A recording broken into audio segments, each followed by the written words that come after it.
Well, I mean, I'm always sensitive about using fake news as a concept because Donald Trump uses it, and the way he uses it is not the way I would use it. But it's fashionable to say, well, I don't want to do anything that's associated with Trump. But I mean, it's just because Trump said it. There's a saying in English, a stopped clock is right twice a day. And sometimes Trump says things that are right, and I would never deploy it in the way he does. He attacks the media, and I see it more sociologically as a phenomenon, which is more. It's not so much that it's fake news; it's that it's news as constructed by journalists or written by journalists to fit a pre-existing bias in the community that reads their newspaper or watches their television show. So. CNN, the Boston Globe, New York Times, there's no secret that they have liberal bias, in the liberal sense, in the North American sense. They have liberal bias, there's no secret about that. But we always accepted that and just said, well, if you want a different point of view, read this newspaper, and then you'll decide for yourself. But now the news has become much more, the English word is tendencious, that the journalists are writing articles with their audience and market in mind.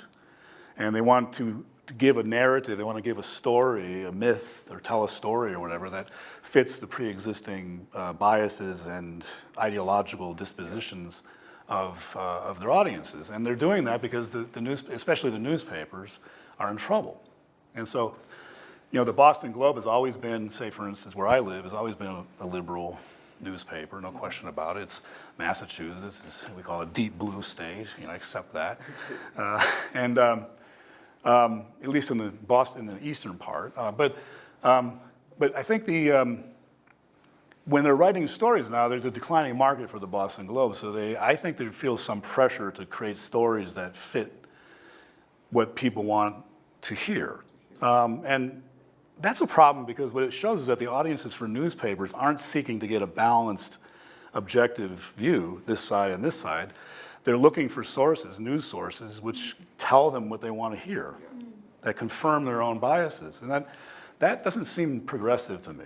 I have a colleague who once said, I only read things that I agree with. And I said, well, what a boring life that is. You already know what you believe. Why do you have to read? That's like reading, if you're a fundamentalist Christian, you have to read the Bible over and over again. That's all you read. And every time you read it, you confirm your fundamentalist Christianity. But that's not exactly, there's no room for change there. The only way to change is by reading the theory that defends for Neil, actually. Yeah, and I do think the press, rather than call it fake news like Trump does, I think it's just that the press is now unabashedly, kind of unmitigatingly pushing particular kinds of agendas and particular kinds of stories just so they can keep and stay in business.